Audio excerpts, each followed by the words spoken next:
Saya mulai ya, Pak ya? Ya, silakan. Baik, baik. Bismillahirrahmanirrahim. Assalamualaikum warahmatullahi wabarakatuh.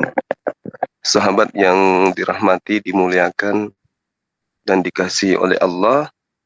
Jumpa lagi kita pada pagi hari ini, sesi dialog bersama dengan tamu kita yang kita hormati, Pak Martin Ale. Tema yang kita akan bahas pada pagi hari ini adalah terkait tentang kasih, ya, kasih kepada Tuhan.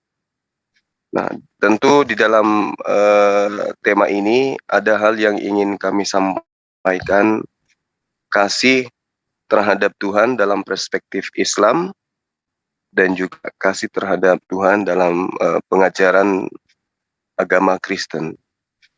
Jadi kalau di dalam Islam itu kasih terhadap Tuhan itu adalah artinya ketaatan kepada Tuhan. Jadi taat. Ketika mengasihi Tuhan, berarti di situ kita ada dalam posisi mentaati perintah. Kalau kita mengasihi orang tua, maka kita kudu wajib mendudukkan diri kita sebagai anak, di mana anak itu adalah memiliki tugas untuk kemudian mentaati aturan dan perintah-perintah kedua orang tua.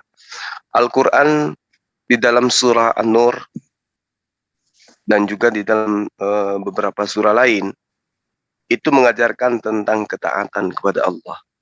Bismillahirrahmanirrahim. Qul ati'ullah wa ati'ur rasul fa in tawallaw fa innama alai ma hummila wa alaikum ma hummiltum wa in tuti'u tahtadu wa ma 'alar rasul illal balagul mubin. Jadi perintahnya kemudian taatlah kepada Allah.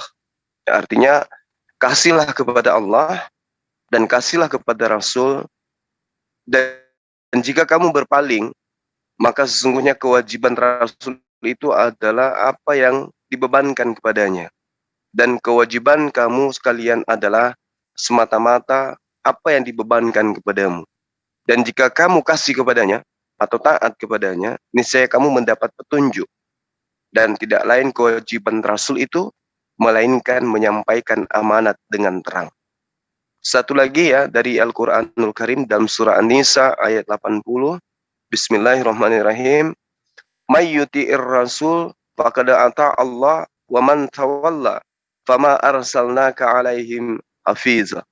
Barang siapa yang mengasihi Rasul, sesungguhnya ia telah mengasihi Allah.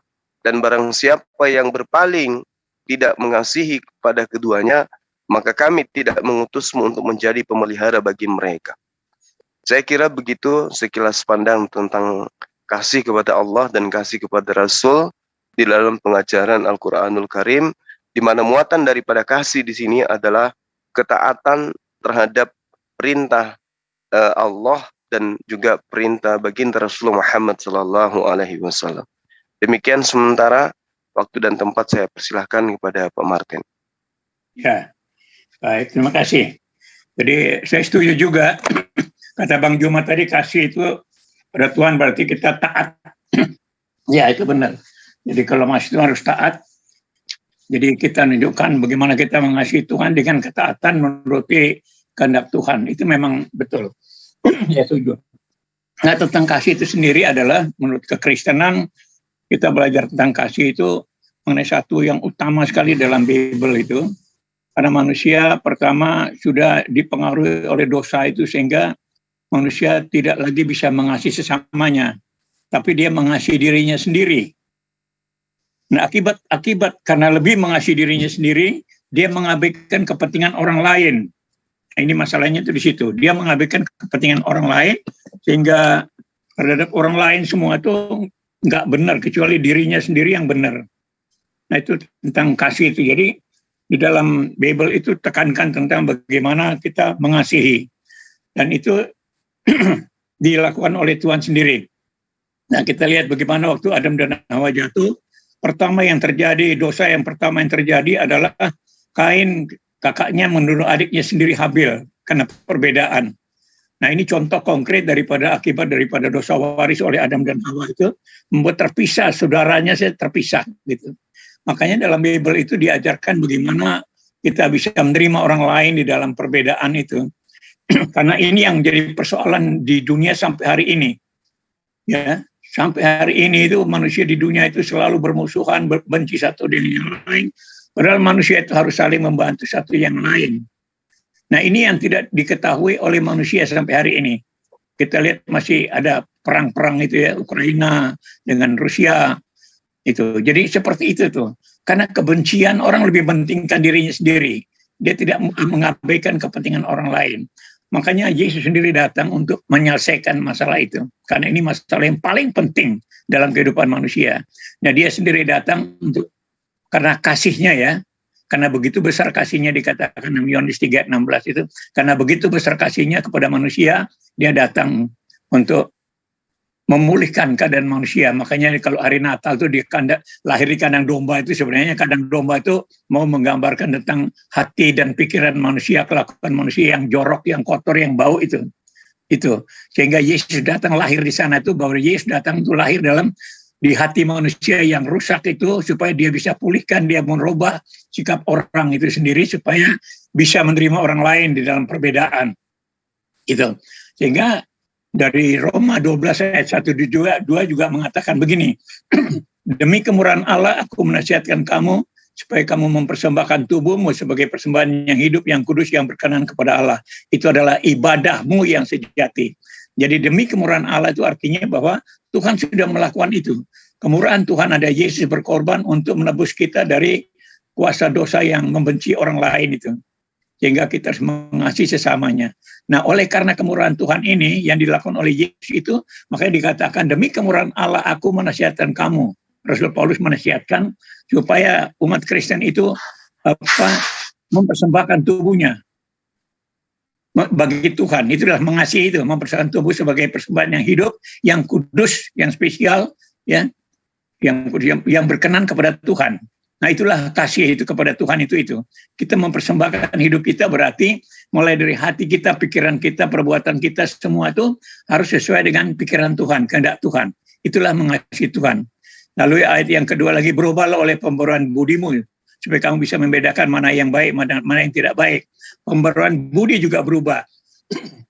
Jadi di sini betul-betul sangat penting sekali bagaimana manusia itu harus berubah sikap hidupnya, mempersembahkan tubuhnya kepada Tuhan, hidupannya kepada Tuhan dengan cara mengasihi sesama manusia.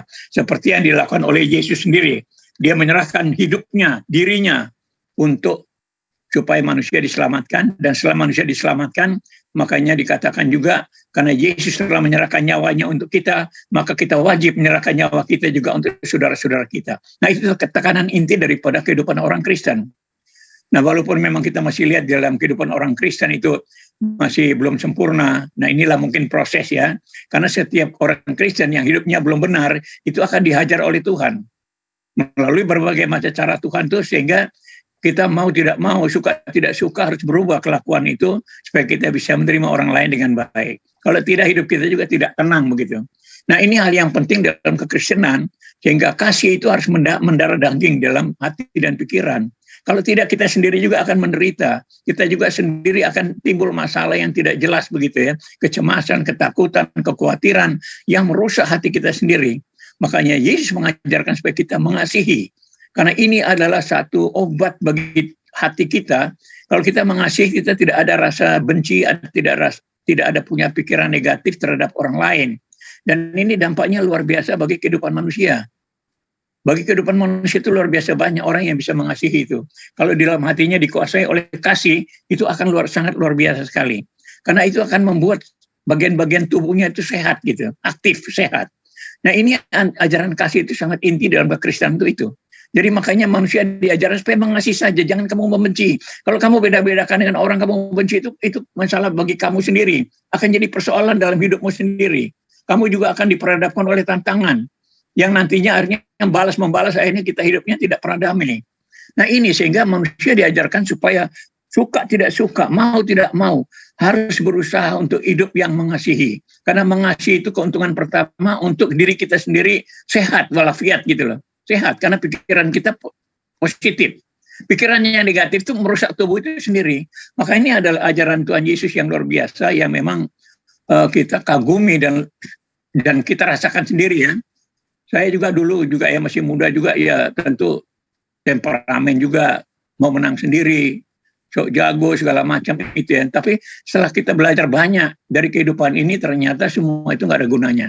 Kekuatan, power, segala macam kelebihan itu nggak ada gunanya. Selain kita mengasihi sesama, maka kita bisa hidup dengan damai dan tenang. Ya mungkin sementara ini untuk saya Bang Juma. Ya. Baik, makasih Pak Martin atas penjelasan yang sangat luar biasa ya. Jadi terkait dengan kasih ini, jadi dalam Islam itu kasih meliputi atas ketaatan. Di antara daripada perintah-perintah Tuhan, perintah Allah, itu adalah agar mengasihi sesama manusia. Jadi ketika kemudian Allah menerangkan di dalam Al-Quranul Karim, seperti misalnya di dalam surah Al-Fat ayat 10, Innal ladina yubayi'unaka innama yubayi'una Allah. Jadi di situ diterangkan bahwasanya orang-orang yang berjanji setia kepada kamu, sesungguhnya mereka berjanji setia kepada Allah.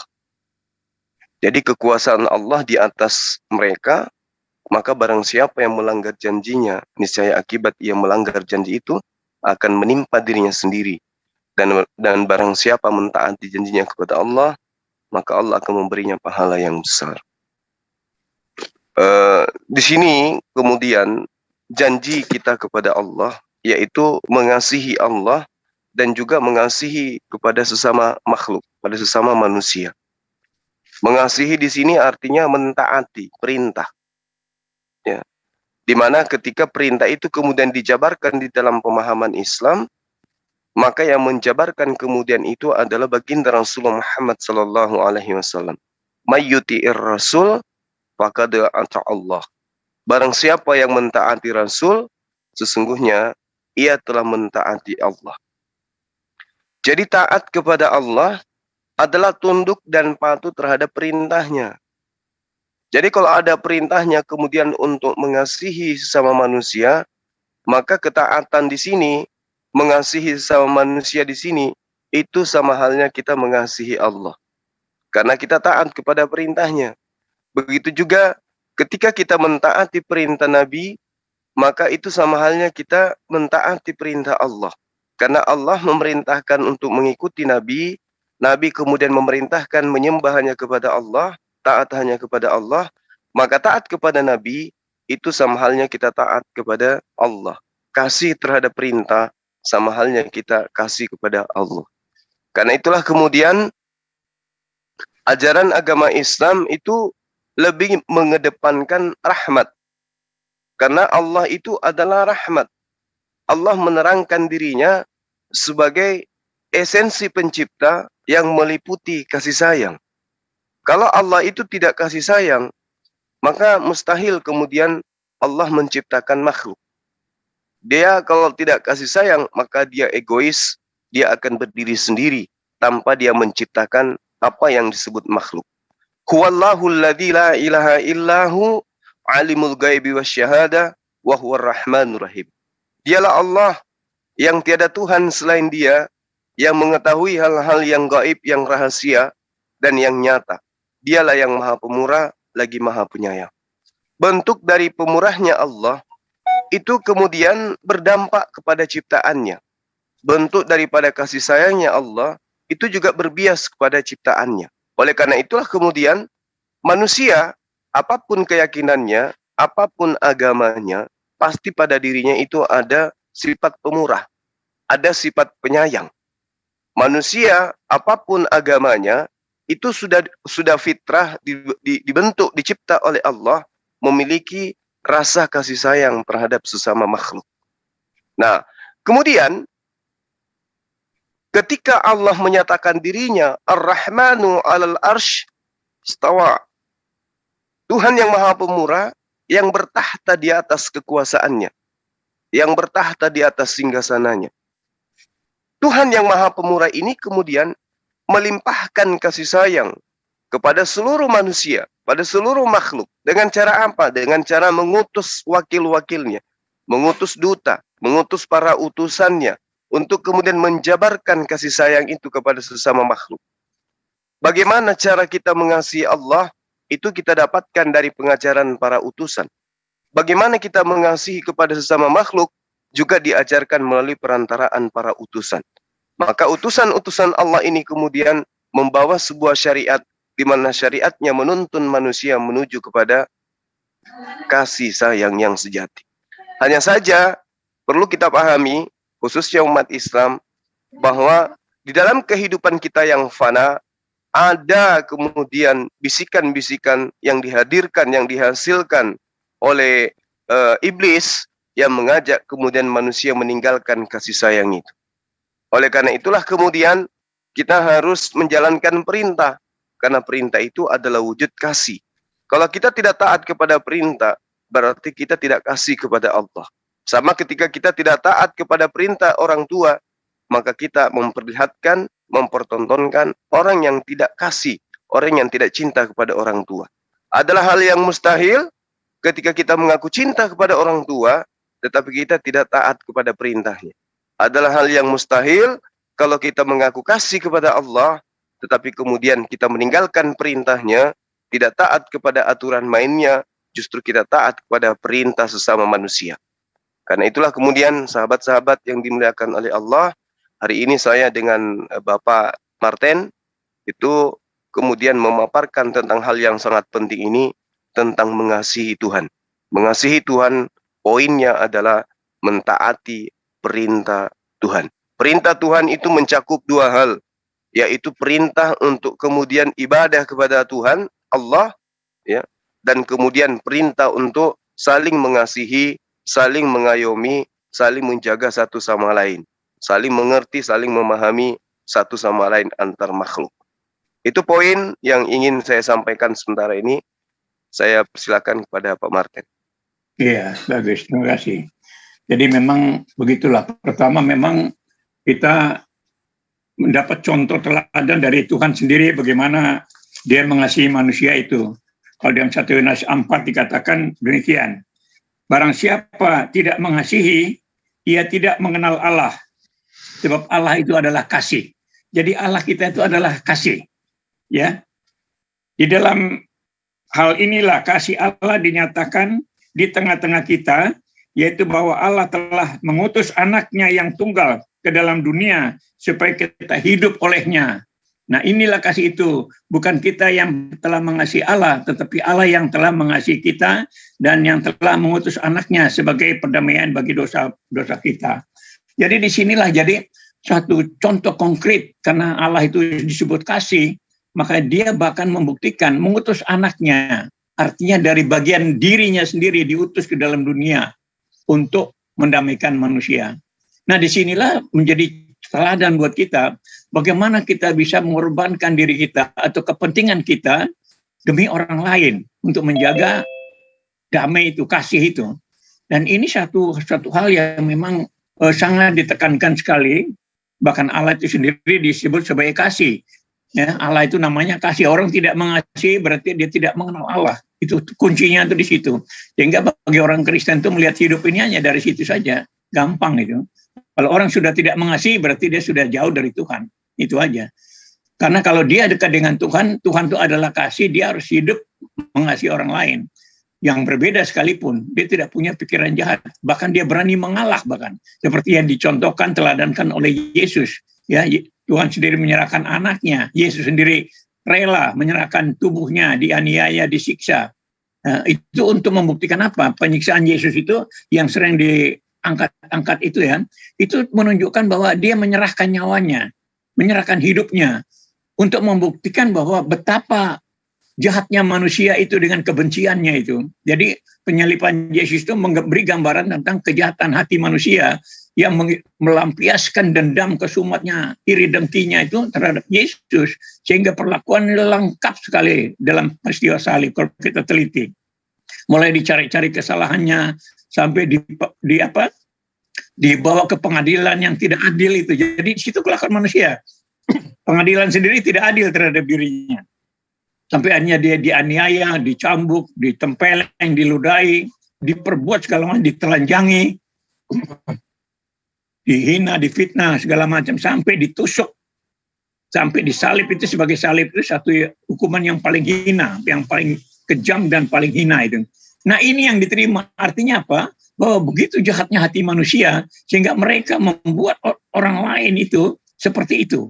Itu gambaranlah kebencian manusia itu, lawan dari kasih itu, yang dinyatakan melalui penderitaan Yesus. Jadi penderitaan Yesus kita lihat itu merupakan gambaran dari kejahatan manusia yang sangat jahat, yang mengintimidasi orang lain. Nah ini yang kita lihat sampai sekarang itu masih ada dalam kehidupan, sehingga kalau orang-orang melakukan seperti itu kita lihat, wah ini iblis, pekerjaan iblis ini. Seperti yang dilakukan orang Yahudi. Orang Yahudi itu memang umat Tuhan, umat pilihan bahkan mereka. Tetapi karena mereka belum punya Roh Kudus, sehingga mereka berjalan menurut akal pikiran mereka yang lama, akal pikiran yang sudah dikuasai oleh dosa waris itu, sehingga orang Yahudi membuktikan dirinya bahwa hati dan pikiran mereka itu jahat, benci. Hanya karena berbeda, Yesus mengatakan dia Mesias, anak Allah. Ya.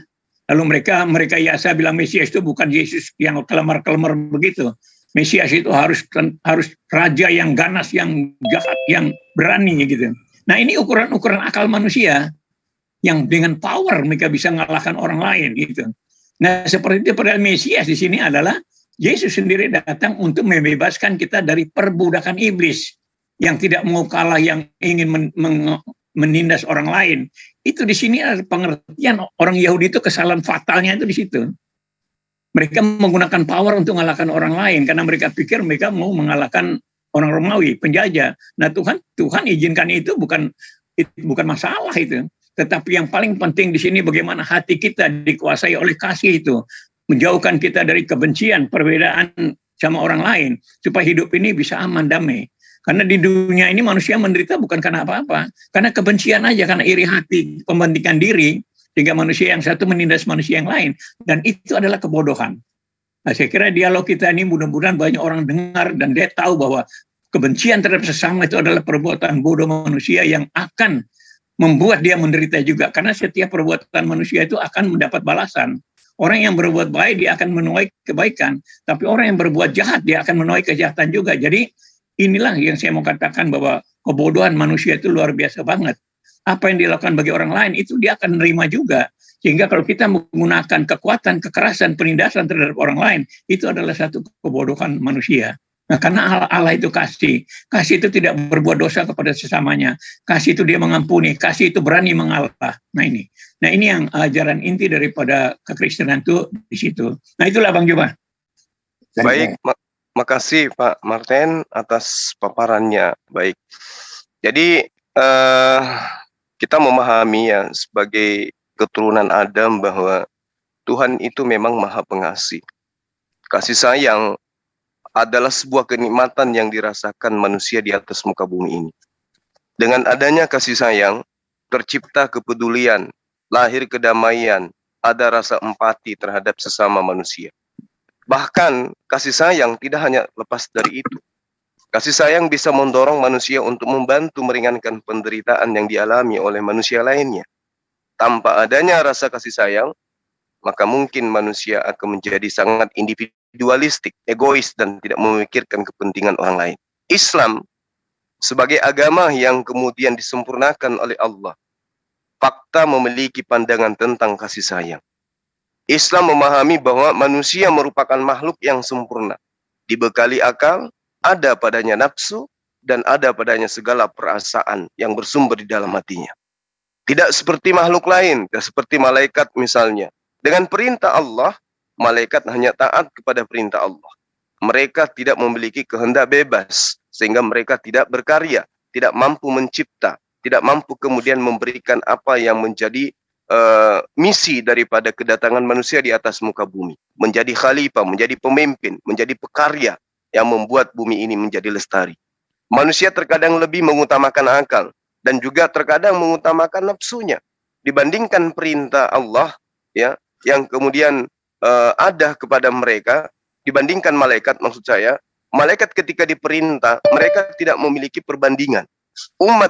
Manusia ketika diberikan perintah, mereka ada kecenderungan untuk melanggar. Nah, disinilah fungsi kasih sayang itu. Maka Islam mengatur batas-batas atau bentuk kasih sayang yang diperbolehkan di dalam Islam. Manusia dicipta oleh Allah semata-mata untuk beribadah.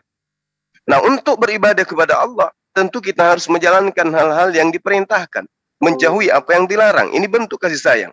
Maka tentu manusia harus paham untuk selalu menjadikan prinsip ini sebagai pegangan hidup, termasuk dalam kehidupan sehari-hari.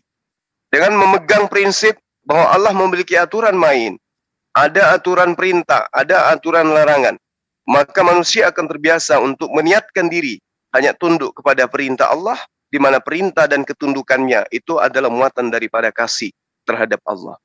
Tidak ada kasih sayang yang diberikan kepada makhluk lain kecuali untuk memperoleh ridha Allah.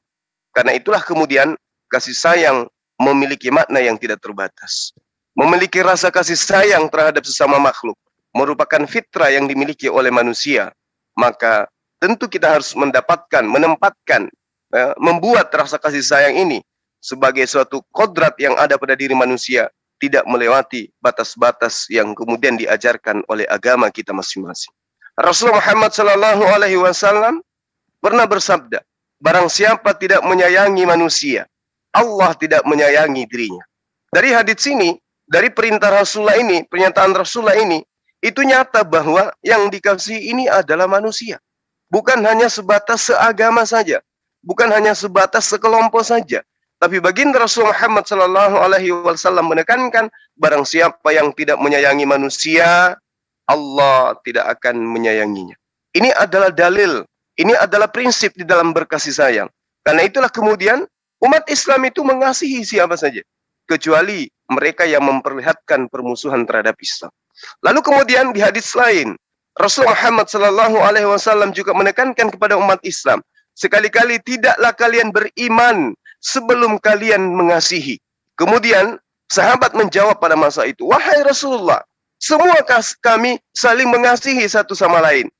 Lalu kemudian Rasul Muhammad SAW itu menimpali, kasih sayang itu tidak terbatas kasih sayang hanya sesama kepada saudaramu, tetapi kasih sayang itu sifatnya umum kepada seluruh umat manusia. Hadis riwayat At-Tabrani.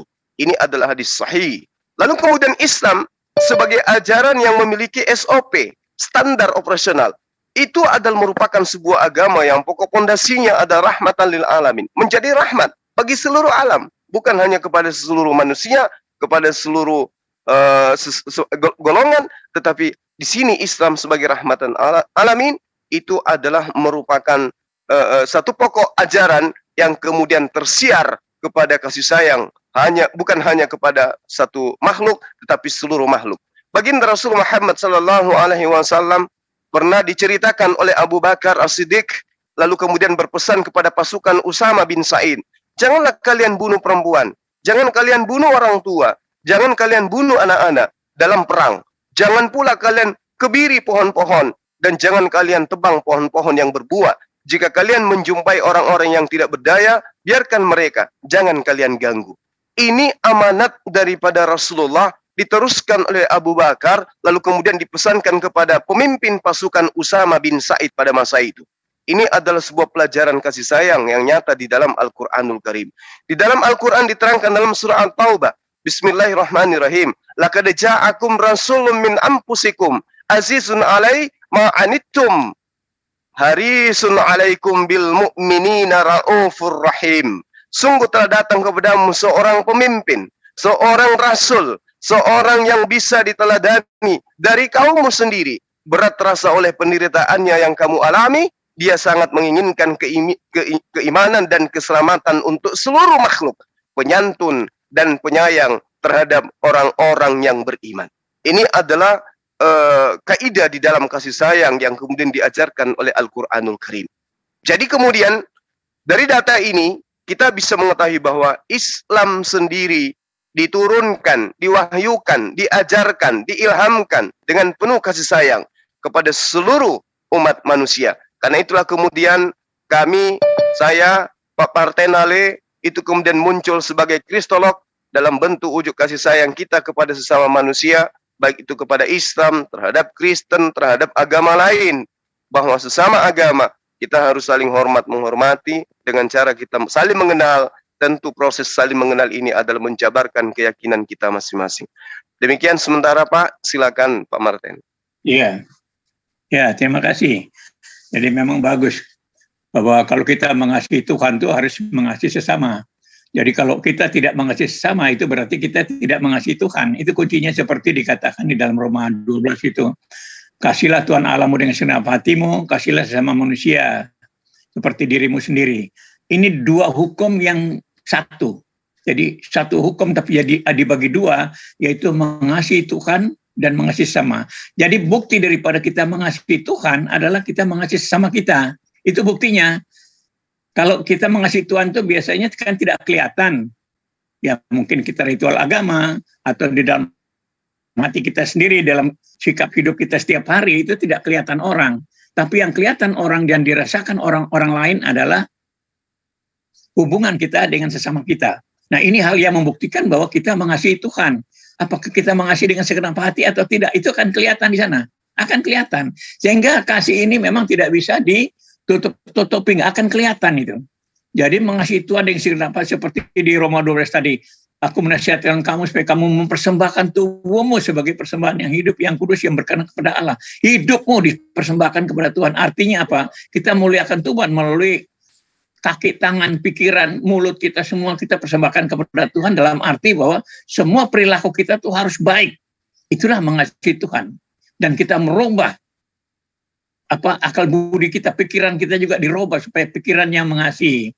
Nah sekarang satu contoh yang melawan itu, misalnya bagaimana? Seperti contohnya Yudas Iskariot. Dia murid Yesus sendiri. Tetapi dia begitu ada kepentingannya sendiri, ya, karena dia melihat dia lihat kepentingannya itu adalah uang, makanya dia manfaatkan ini untuk mendapatkan uang. Akhirnya dia mengkhianati Yesus. Nah ini, dia menjual Yesus dengan 30 keping perak. Nah, jadi inilah masalahnya kalau kita lihat bagaimana orang mengasihi Tuhan, bisa aja dia mengasihi. Pertamanya waktu belum ada masalah. Tapi begitu dalam hatinya timbul masalah, timbul keinginan, kecenderungan untuk kepentingan diri sendiri, di situ mulai itu. Sehingga di sini kita akan lihat bagaimanapun kita punya komitmen, tapi kalau kita tidak terus bergantung kepada Tuhan, tidak memuliakan Tuhan tiap kali, kita akan tergoda. Karena dalam hidup ini iblis itu tidak pernah diam. Dia selalu, semakin kita dekat dengan Tuhan, semakin kita komitmen untuk mau hidup benar di hadapan Tuhan, iblis juga datang, dia akan menghasut kita. Nah seperti yang terjadi pada Yudas. Nah, dia menjual Yesus dengan ciumannya itu, ciuman kasih, tetapi untuk menjahati. Nah inilah kelakuan manusia, kelicikan manusia itu seperti itu. Jadi dari sini kelihatan bahwa manusia itu punya kepentingan sendiri, otomatis kasihnya itu akan hilang, akan musnah. Nah setelah dia tahu bahwa akibat dia menjual Yesus akhirnya dihukum mati, baru dia menyesal. Jadi kelihatan di sini orang itu begitu meninggalkan kasih itu sendiri, sehingga dia mudah sekali jatuh, lalu dia berbuat dosa. Setelah berbuat dosa baru dia sadar, ternyata perbuatannya itu telah mengorbankan orang lain. Yesus harus ditangkap dan disalib sampai mati. Itu hanya karena dia pengen uang. Nah inilah tantangan-tantangan bagi orang Kristen dalam kehidupannya, bagaimana dia harus menerapkan kasih itu tanpa pamrih gitu. Artinya dia harus betul mengasihi Tuhan itu sepenuhnya gitu. Tidak boleh tidak. Tidak boleh ada mengasihi yang lain lebih daripada Tuhan, itu tidak boleh. Begitu kita punya kepentingan lain, makanya iblis akan manfaatkan itu untuk kita akan jatuh di dalam dosa, ya artinya melanggar kehendak Tuhan. Ini persoalannya ini. Sehingga di dalam kekristenan ada contoh-contoh konkret. Seperti misalnya Petrus. Pada waktu Yesus ditangkap, perempuan-perempuan. Padahal Petrus ini seorang yang militan sekali. Orang pemberani. Petrus daripada 12 rasul itu paling berani Petrus. Tapi begitu ditanya perempuan, apakah engkau bersama-sama dengan dia? Dia menyangkali. karena dia takut. Ini ada dua contoh, jadi Petrus yang orang pemberani, jadi pengecut juga, akhirnya dia menyangkali Yesus. Saya tidak kenal dia gitu.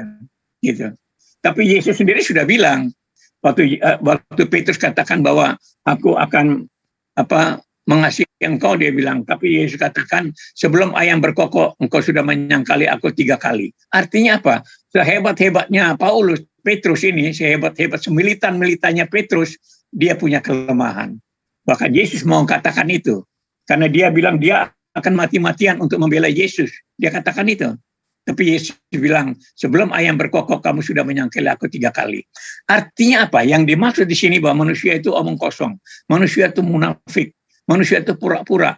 Kalau dia dengan kekuatan dia sendiri, dengan akal pikiran dia sendiri, dia akan jatuh.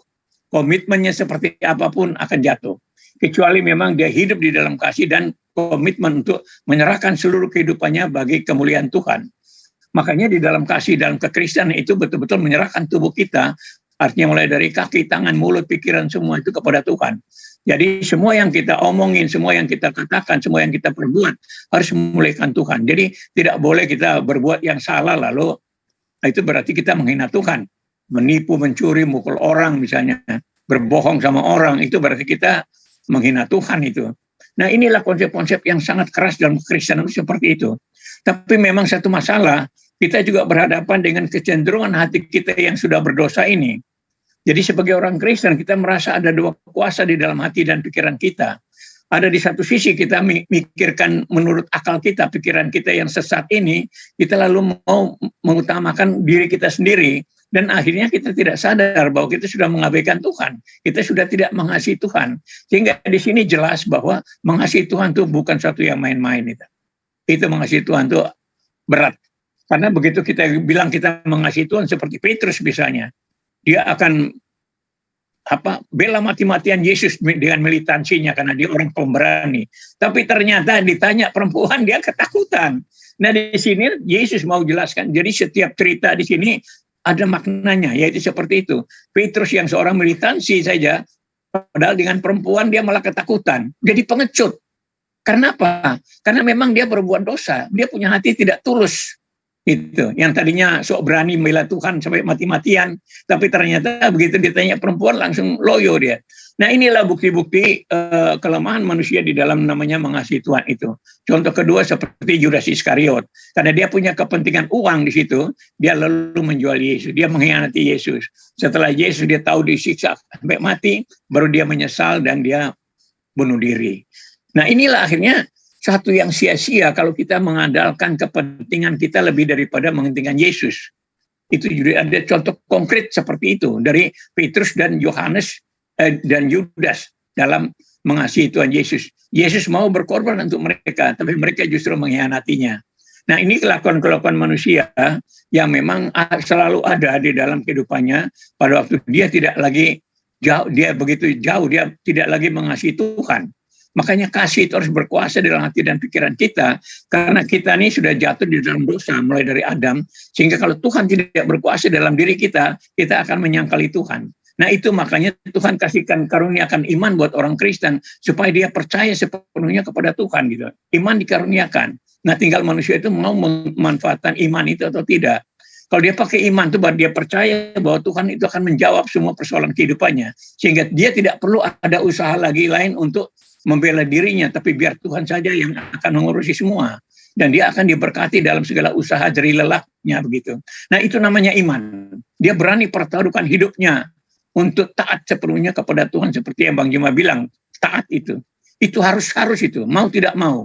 Tapi begitu ada waktu, ada jarak sedikit saja dia jatuh. Dia akan jatuh.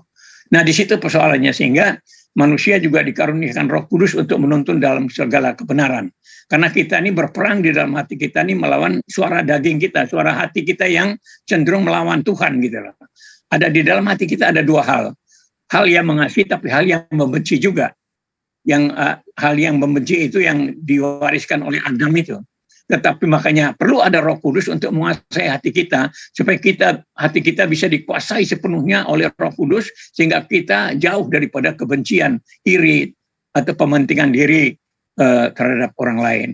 Ini hal-hal yang penting dalam kehidupan Kristen itu, sehingga Disinilah pertarungan kita dari hari ke hari kalau kita menghadapi masalah. Bagaimana kalau kita menghadapi masalah, apakah orang masih berpikir bagaimana kehendak Tuhan? Apa ini kehendak saya sendiri atau kehendak Tuhan? Ini yang menjadi persoalan. Sehingga dalam menghadapi masalah, kita pertama harus ke Tuhan.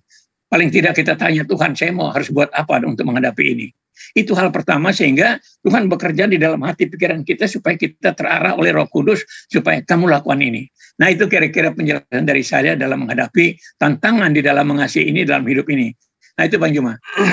Baik, makasih Pak Martin, luar biasa apa yang Bapak utarakan.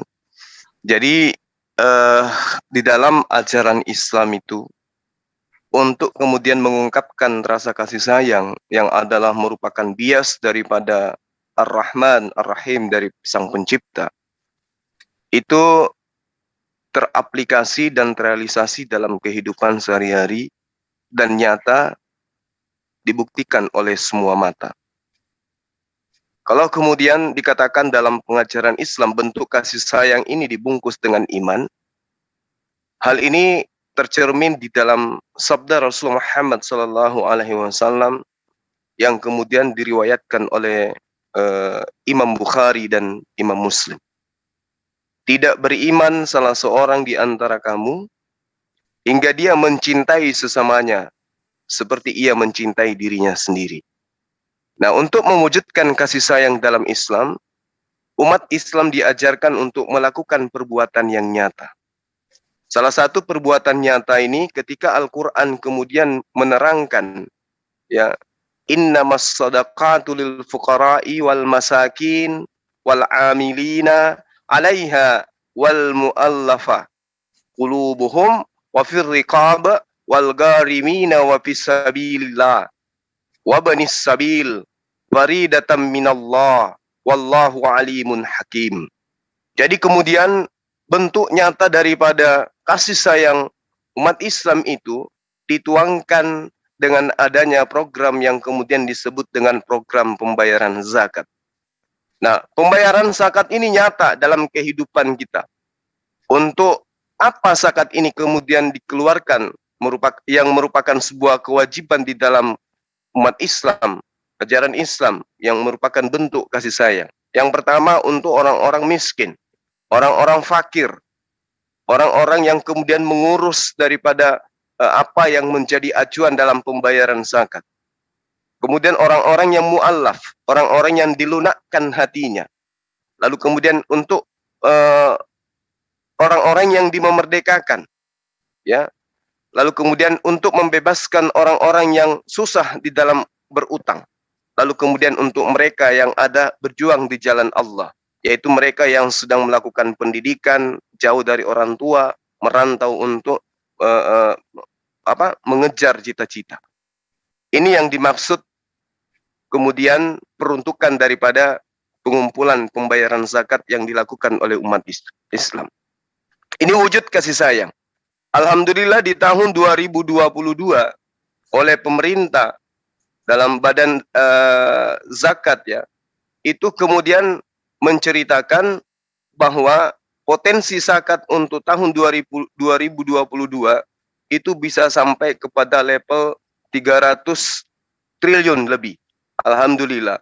Jadi kemudian wujud dari kasih sayang ini itu nyata di dalam kehidupan umat Islam. Bahwa untuk kemudian mewujudkan kasih sayang itu tidak hanya bisa dengan teori, tetapi kudu wajib dengan apa yang kemudian disebut dengan praktek di lapangan. Kasih sayang memang itu luas, tapi cakupannya kemudian salah satunya adalah lahirnya kepedulian.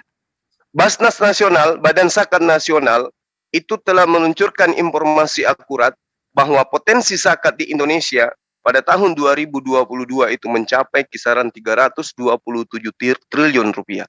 Ini adalah angka yang sangat luar biasa.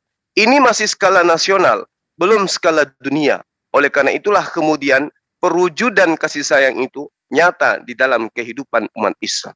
Kasih sayang yang berbentuk ibadah kepada Allah adalah ketaatan yang kasih kepada Allah. Demikian juga Allah. Kasihnya Allah kepada kita sesama manusia, diberikannya kita akal pikiran, diberikannya kita syahwat nafsu, di mana kemudian kedudukan manusia diciptakan dalam bentuk yang sempurna. lebih sempurna daripada para malaikat. Di mana malaikat mereka tidak memiliki kehendak bebas. Ketika diperintahkan sujud, ketika diperintahkan suatu perintah, maka seumur hidupnya hanya melaksanakan perintah tersebut. Dibandingkan manusia, diberikan akal, dicipta dalam bentuk fi aksarin takwim. Manusia mampu berkarya, manusia memiliki kehendak bebas, manusia bisa memilih antara mereka mau beriman atau mereka mau menjadi ingkar. Inilah yang dinyatakan bentuk kasih sayang oleh Allah dan juga perwujudan kasih sayang di dalam kehidupan umat manusia. Lalu kemudian ketika kita berbicara mengenai kasih sayang, maka kemudian kasih sayang kepada manusia dan juga makhluk ini bisa kemudian teraplikasi asalkan tetap dalam koridor agama. Apapun agamanya pasti mengajarkan kasih dan pasti mengajarkan sayang. Tidak ada kemudian ajaran agama yang mengajarkan secara nyata di hadapan kita untuk saling memusuhi satu sama yang lain. Umat Islam di dalam penjabaran kaidah ajaran agamanya, Allah menerangkan kebenaran itu sudah datang kepadamu. Maka yang mau beriman silakan beriman, yang mau ingkar silakan ingkar. Sesungguhnya pada yang demikian itu manusia kelak akan dikembalikan menerima upah berdasarkan atas perbuatan masing-masing. Islam kemudian merupakan salah satu ajaran yang mengajarkan salah satu bentuk ketakwaan kepada Allah. Dan ketakwaan kepada Allah ini meliputi adalah bagaimana manusia, dalam hal ini umat Islam, mengasihi, menyayangi, dan mencintai sesamanya makhluk. Allah mencintai manusia, maka sejatinya manusia pun harus mencintai Allah. Allah menginginkan manusia mencintai sesama manusia, maka sejatinya umat Islam kudu wajib hukumnya mencintai sesama makhluk. Dalam hal ini siapapun, mau itu dia manusia, mau dia itu hewan, mau dia itu tumbuhan. Karena itu adalah merupakan kaidah perintah di dalam mengajarkan apa yang kemudian menjadi dasar daripada memahami ajaran Islam itu sendiri. Dalam sebuah hadits riwayat Naim melalui Ibnu Abbas radhiyallahu an, Rasulullah Muhammad sallallahu alaihi wasallam mengatakan sesungguhnya Allah Subhanahu wa taala Maha Pemurah. Dia mencintai sifat pemurah dan mencintai akhlak yang mulia serta membenci akhlak yang rendah. Salah satu akhlak yang rendah ini adalah selalu mengajarkan menyebarkan kebencian, selalu mengajarkan ketidaksukaan, selalu mengajarkan sesuatu yang tidak baik, baik terhadap sesama agamanya maupun terhadap sesama agama lain. Karena itulah kemudian untuk menempatkan kasih sayang yang benar di dalam ajaran agama Islam, pertama yang harus dilakukan adalah mencintai Allah terlebih dahulu. Mencintai ketaatan, mencintai perintah Allah. Mustahil kemudian ada orang yang mengatakan cinta kepada sesama manusia ketika dia tidak mentaati perintah-perintah Allah. Ini yang menjadi dasar pondasi dalam ajaran agama Islam. Ketika umat Islam itu ingin benar dan ingin cinta terhadap sesamanya makhluk, maka yang pertama yang harus dicintai adalah Allah. Mentaati perintah Allah. Karena unsur dari mentaati perintah Allah, poin-poin di dalamnya adalah mengasihi sesama makhluk. Demikian sementara Pak Martin, dengan hormat saya persilahkan. Ya, jadi memang inilah ajaran-ajaran yang supaya mengasihi, karena dengan mengasihi itu kita bisa hidup tenang, hidup kita diberkati, kita bisa menikmati dengan baik, kita bisa saling menopang satu dengan yang lain. Inilah kehidupan yang benar itu seperti itu. Makanya di gereja itu juga diajarkan memberikan perpuluhan. Tiap ke gereja itu memberikan perpuluhan kepada Tuhan. Dalam arti perpuluhan ini dimanfaatkan untuk menolong orang-orang yang susah juga. Ya, memberikan juga bagi kepentingan pendeta, karena dia tidak melakukan pekerjaan apa-apa, dia hanya melayani saja, sehingga dari perpuluhan itulah pendeta itu dibayar untuk pelayanannya. Juga yang lain itu digunakan untuk memberikan kepada orang-orang yang susah, orang-orang yang sangat memerlukan. Nah seperti itu. Nah itulah diajarkan kepada orang Kristen. Dalam arti bahwa itu tidak hanya di gereja itu hanya pengajaran supaya kita mau memberikan persembahan itu kepada Tuhan untuk pelayanan pendeta juga untuk jemaat yang memerlukan. Tetapi itu harus dipraktikkan juga dalam kehidupan kita di masyarakat. Kehidupan keluarga, tidak boleh ada keluarga yang sampai tidak makan. Kita makan tanpa keluarga tidak makan. Ada saudara-saudara kita tidak makan, itu tidak boleh. Atau tetangga kita ada yang lapar, itu nggak boleh sampai kita abaikan begitu loh. Ada yang sampai mereka sakit atau mati hanya karena tidak makan. Itu tidak boleh. Artinya dalam apa? Dalam praktek kehidupan itu harus dinyatakan. Makanya orang Kristen diajarkan di gereja untuk memberi perpuluhan. Itu baru pengajaran di gereja saja, tetapi dalam praktek hidup itu harus diwujud nyatakan dalam hubungan kita dengan sesama manusia yang lain. Paling tidak di dalam keluarga kita, keluarga besar kita harus perhatikan juga gitu. Juga tetangga kita, orang-orang yang berpapasan dengan kita, itu harus kita perhatikan. Kalau ada yang berpapasan dengan kita, mereka melukai kita tidak peduli, itu salah. Nah ini saya kira kalau misalnya orang Kristen, orang Islam menerapkan ini, saya kira Indonesia ini sangat kaya raya begitu. Tidak ada lagi orang miskin itu. Tidak ada lagi. Tapi satu kenyataan masih banyak orang miskin. Karena kadang-kadang itu kamuflase semua itu. Orang tidak perhatikan sesamanya. Kalau misalnya tiap orang mengasihi sesamanya, lingkungan, tetangganya, tidak ada orang miskin banget, itu nggak ada. Tapi karena sifat pementingan diri itu begitu dominan, sehingga ya kita sekedar saja ya, misalnya kita memberi itu sekedar saja supaya kelihatan orang gitu. Tetapi bukan menjadi bagian kehidupan. Sedangkan maksud Tuhan kita mengasihi itu harus menjadi bagian kehidupan. Tanpa pamrih, tanpa ukuran. Karena Tuhan memberi kehidupan kepada kita. Seluruh kehidupan kita itu diberikan oleh Tuhan. Hidup ini adalah anugerah pemberian Tuhan semata-mata gitu. Modal kita hanya mau kita percayakan kepada mengasihi Tuhan. Tuhan hanya minta itu supaya kita mengasihi Tuhan. Mengasihi Tuhan itu seperti yang tadi dikatakan bahwa taat. Nah Tuhan mengajarkan kita, Tuhan kan tidak perlu apa dari kita, dia punya segalanya. Tapi yang maksudnya kita taat sama dia supaya kita ini menjalankan kasih itu kepada sesama. Itu ketaatan kepada Tuhan itu di sana. Jadi kalau misalnya kita masih hidupnya masih tidak benar dengan sesama kita, ini persoalan besar sekali. Persoalan sangat besar, itu bukan persoalan kecil itu. Bagi orang Kristen itu penting, karena apa? Kalau kita tidak mengasihi orang lain, Tuhan akan menghukum kita. Tuhan akan menghajar gitu, dia akan menghajar kita gitu juga. Ini jadi persoalannya di sana. Sehingga orang Kristen harus betul-betul belajar untuk mau betul-betul memperhatikan kepentingan orang lain juga, bukan kepentingannya sendiri. Nah ini memang terus di dalam pembinaan di gereja itu diarahkan ke sana. Supaya kita mementingkan orang lain juga, bukan hanya kepentingan diri kita. Tapi dalam proses memang ini masalah yang cukup rumit, cukup keras sekali. Artinya sulit sekali melawan ini. Dan ini kita tahu bahwa bagaimana sifat kepentingan diri itu begitu dominan dalam diri manusia. Itu. Sehingga tekanan-tekanan mengasihi sesama, mengasihi Tuhan, taat kepada Tuhan, ini masalah yang memang betul-betul tidak mudah gitu. Tetapi memang harus dicontohkan juga dari orang lain, supaya orang lain yang masih belum bertumbuh ke sana itu bisa berubah satu sikap hidup, satu cara hidup yang baik, supaya tidak membuat masalah dengan sesama kita gitu. Nah kalau ini misalnya terjadi dalam kehidupan bangsa kita, luar biasa Indonesia ini, luar biasa sekali ya. Orang Islam dengan teori kasihnya, orang Kristen dengan itu diterapkan. Lalu pemerintah sendiri juga berpegang pada mengasihi itu. Coba pemerintah itu melakukan itu.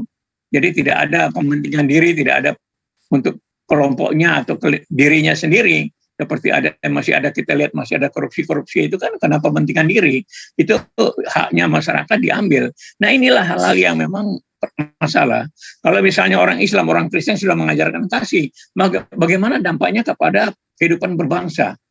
Kehidupan berbangsa ini harus dilandasi oleh dua keyakinan ini, karena ini yang dominan ya di Indonesia ini. Orang Kristen dan orang Islam itu dominan sekali gitu.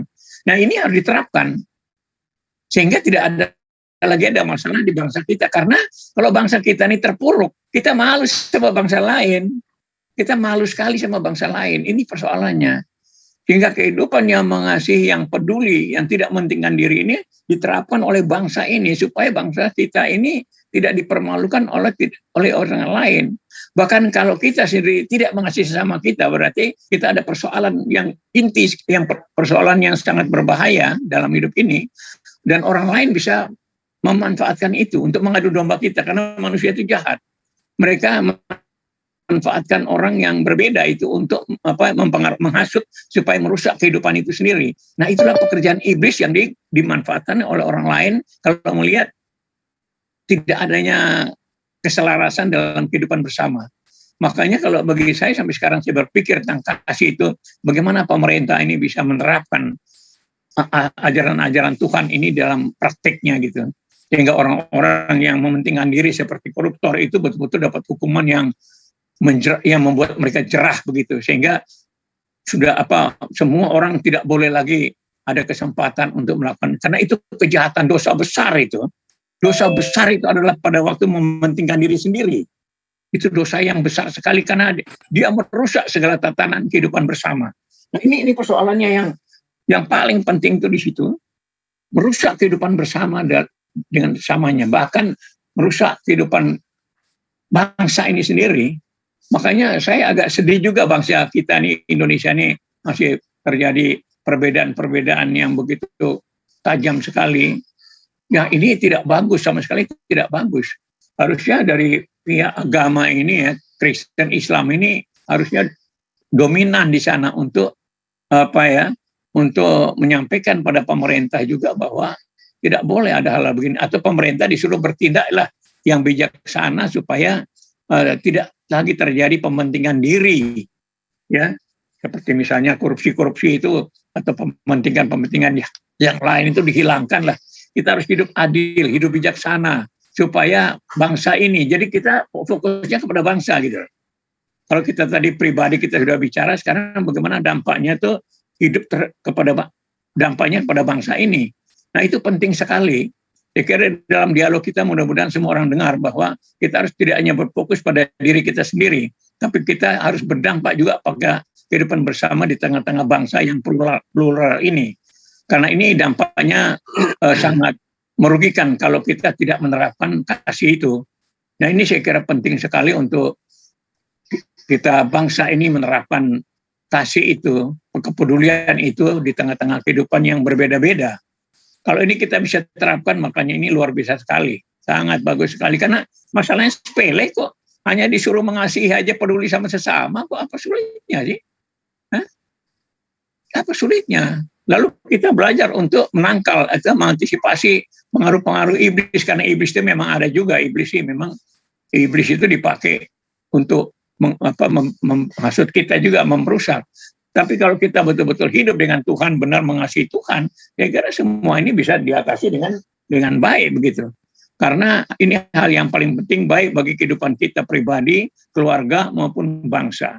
Saya kira ini yang penting dari saya, Bang Juma, untuk bicara tentang kasih, bagaimana kita mengasihi Tuhan dan kita terapkan di dalam kehidupan kita pribadi, kehidupan keluarga, bahkan kehidupan berbangsa ini, supaya bangsa kita ini jangan sampai terus terpuruk, padahal kita punya potensi yang besar, masyarakat punya rakyat yang banyak, yang hebat sekali, tapi kita terpuruk hanya karena kita tidak peduli terhadap bersama kita.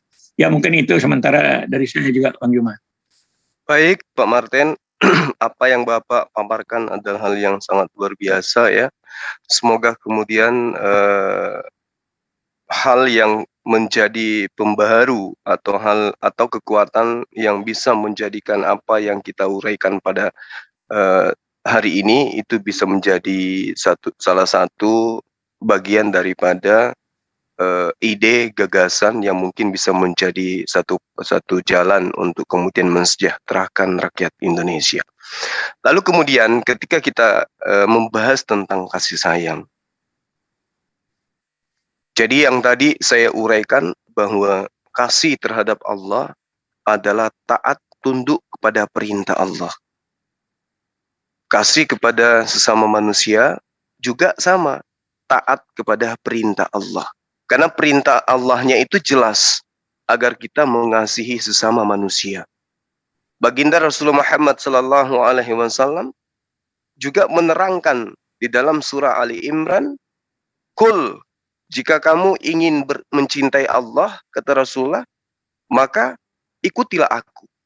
Attabi'uni yuhibbukumullah wa yaghfir lakum dzunubakum wallahu ghafurur rahim." Ketika Rasulullah Muhammad Sallallahu Alaihi Wasallam memerintahkan untuk saling mengasihi sesama manusia, bukan hanya sesama golongan, maka kata Rasulullah Muhammad Sallallahu Alaihi Wasallam, jika engkau mencintai Allah, fattabi'uni, maka ikutilah perintahku yang tadi, yaitu kasihilah sesamamu manusia, kasihilah sesamamu makhluk. Itu perintah. Jadi menjadikan rasa kasih sayang kepada makhluk dan lingkungan itu adalah bentuk cinta kita kepada Allah, bentuk kasih kita kepada Allah. Kita akan menjadi tetap berpegang pada ajaran ya yang mengasihi terhadap sesama manusia jika kita kemudian merasa taat kepada Allah. Karena ketaatan ini adalah muatan daripada kasih kepada Allah.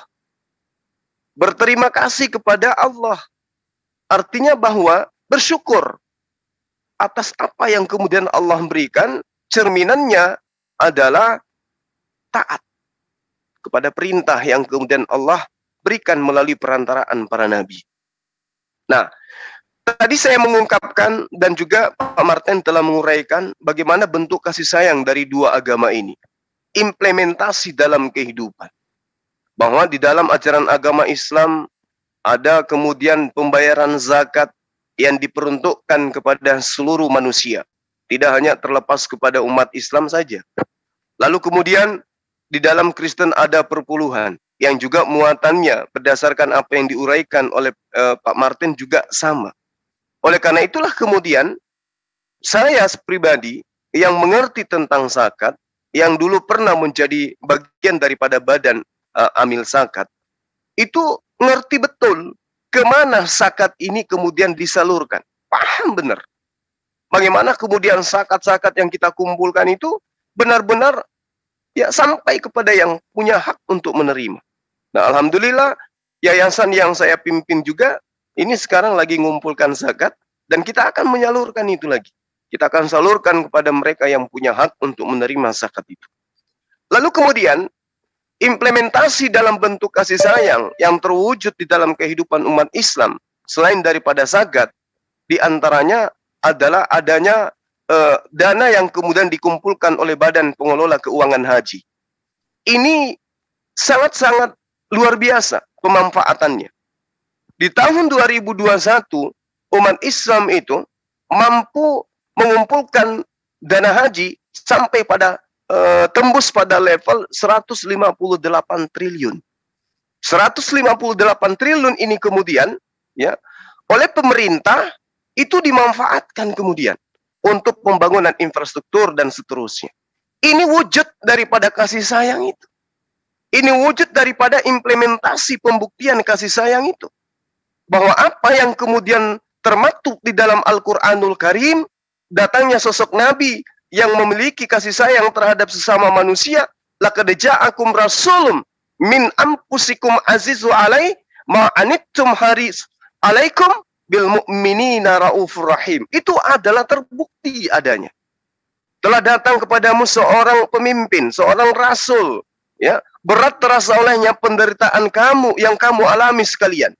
Dia sangat menginginkan keimanan dan keselamatan bagi seluruh umat manusia, penyantun dan penyayang terhadap orang-orang yang beriman. Mau dari Yahudi, mau dari Nasara, mau dari apapun, kalau mereka beriman, Rasul Muhammad SAW penyantun dan penyayang terhadap mereka. Ini cerminan, ini aplikasi, ini realisasi, ini fakta, ya, ini realita yang kita lihat dalam kehidupan sehari-hari. Tidak ada kemudian umat Islam itu bayar zakat, umat Islam itu bayar haji, kemudian pembangunan infrastruktur hanya dikelompokkan kepada wilayah-wilayah yang basisnya mayoritas Islam. Dan dana ini jangan dipakai untuk membangun infrastruktur di wilayah-wilayah yang basisnya umat Kristen. Itu nggak ada di dalam ajaran agama Islam. Seluruhnya dikasihi, seluruhnya disayangi. Itulah implementasi daripada Ar-Rahman, Ar-Rahim. Karena kasih sayang Allah itu tidak hanya terbatas pada satu kelompok. Karena kita umat Islam itu menyadari bahwa bukanlah kemudian kita Islam, bukanlah kemudian kita Kristen, bukanlah kita kemudian Hindu, Bukanlah kita kemudian Buddha atau ateis yang menjadi penilaian di dalam kasih sayang Allah kepada makhluknya. Tetapi pembeda daripada itu semua adalah ketaatan kita kepada Allah Subhanahu wa taala. Lalu kemudian ketaatan ini tidak bisa kemudian dilihat dari segi perilaku semata-mata. Oleh karena orang itu rajin ke gereja, oleh karena orang itu rajin ke masjid, oleh karena orang itu rajin ke vihara dan seterusnya, lantas kemudian kita katakan dialah orang yang paling taat. Belum tentu. Belum tentu. Ada kemudian orang yang ke tempat ibadah, muatan nilai ibadahnya itu bukan karena Tuhan, bukan karena Allah. Ada. Banyak yang kita temukan seperti itu. Karena itulah kemudian kita tidak bisa menilai ketaatan itu. Seperti apa ketaatan seseorang hamba kepada Tuhannya. Yang boleh menilai hanyalah Tuhan pencipta langit dan bumi. Oleh karena itulah kemudian kepada tema yang kita usung pada pagi hari ini, ya, saya berterima kasih kepada Pak Martin. Dua sisi dari agama ini, Islam dan Kristen, memahami bahwa kasih sayang itu penting. Oleh karena itulah kemudian betul apa yang disampaikan oleh Pak Martin, kasih sayang itu mudah. Kita saling menghargai, kita saling memberi ruang, kita saling memahami, kita cukup menjadi peka terhadap siapapun, baik itu yang sesama agama maupun yang beda agama. Maka dengan adanya kondisi itu kemudian, maka terciptalah apa yang dikatakan, ya, keadilan sosial bagi seluruh rakyat Indonesia. Namun pada pokoknya kemudian kita ber-Indonesia tidak boleh melepaskan agama kita masing-masing. Kita juga beragama tidak boleh melepaskan tatanan kenegaraan kita. Nah, ini dua hal yang harus saling mengikat. Karena agama dan juga negara itu tidak bisa dipisahkan satu sama lain. Oleh karena itulah kemudian melalui penjabaran kami pada pagi hari ini, umat Islam akan menyadari bahwa kasih sayang itu tidak hanya terlepas di kalangan umat Islam sendiri, tetapi kasih sayang itu juga merunut kepada seluruh makhluk, bukan hanya kepada teman Kristen, bukan hanya kepada Hindu, bukan hanya kepada Buddha, akan tetapi ternyata juga kepada hewan, tapi juga terhadap tumbuhan. Oleh karena itulah kemudian kesempurnaan agama Islam itu meliputi daripada apa yang kita uraikan pada pagi hari ini, yaitu kasih, yaitu sayang. Kasih adalah taat kepada Allah, kasih adalah mencintai sesama makhluk. Baginda Rasulullah Muhammad SAW telah memberikan petuah, telah memberikan sebuah kaidah yang benar bahwa sekali-kali tidaklah kalian beriman sebelum kalian mengasihi sesama manusia. Ketika para sahabat mengatakan, wahai Rasulullah, kami ini sudah saling mengasihi, kami saling menyayangi, kami saling menjaga satu sama lain. Rasulullah Muhammad SAW kemudian menimpali pernyataan para sahabat, kasih sayang itu tidak terbatas pada kasih sayang salah seorang di antara kalian kepada sahabatnya, sesama muslim, sesama Islam, kata Rasulullah. Tetapi kasih sayang itu bersifat umum, kata baginda. Ini hadis sahih yang diriwayatkan oleh At-Tabrani yang kemudian menjadi pedoman di dalam kehidupan umat Islam. Karena itulah kemudian, ya, sejahat-jahatnya umat Islam hidup di tengah-tengah sahabat-sahabatnya yang non-muslim, umat Islam kudu wajib hukumnya mengayomi, menyantuni, menjaga silaturahmi dengan agama apapun, sehingga kemudian apa yang menjadi acuan agama kita dari baginda Rasulullah Muhammad SAW bahwa Islam itu adalah rahmatan lil alamin, demikian juga ajaran Kristen bahwa ajaran Kristen itu adalah ajaran kasih, dapat kita wujudkan di dalam bernegara dan berbangsa. Demikian sementara, silakan Pak Martin. Ya, saya kira terima kasih sekali, bagus sekali. Sehingga sekarang jelas bagi kita bahwa umat Kristen, umat Islam itu betul-betul punya kepedulian terhadap sesamanya, tinggal bagaimana dalam praktiknya ini. Ya, termasuk orang Hindu, Buddha juga, mereka itu begitu bagus sekali ya dalam hidup berbangsa ini. Tidak pernah ada masalah lah di tengah-tengah kehidupan berbangsa kita ini. Dan ini itu bagus. Sedikit ya. Baik, karena waktu nggak memungkinkan kan sebentar lagi Bang Juma harus berangkat. Iya, lagi ada urusan, nanti kita closing gitu. Ini saya closing udah ya, saya closing. Oke, Ya. siap, Ya. siap Pak. Ya, jadi inti ajaran Kristen adalah kasih. Jadi isi Alkitab yang begitu betul, isinya cuma 5 huruf itu kasih. Sehingga ini harus menjadi dasar hidup kita. Sehingga namanya kasih itu harus diimplementasikan, diwujud nyatakan dalam kehidupan setiap hari. Kalau di gereja, di masjid itu sudah diwujudkan, tetapi itu belum cukup kalau kita belum praktikkan dalam kehidupan berbangsa ini. Nah, harus betul-betul kehidupan kasih itu dipraktikkan, diwujud nyatakan dalam kehidupan setiap pribadi di tengah-tengah masyarakat, sehingga bangsa kita betul menjadi bangsa yang luar biasa di tengah-tengah dunia ini. Saya kira terima kasih Bang Juma. Terima kasih Pak, sama-sama. Jadi Terima kasih Pak Martin. Ya, terima kasih banyak Sion. Ya. Sama-sama. Baik, ya. Rekan-rekan sekalian, saya ucapkan banyak terima kasih kepada Pak Martin sebagai salah satu sumber, dia adalah narasumber ya pagi ini, hari ini terkait dengan pengajaran kasih.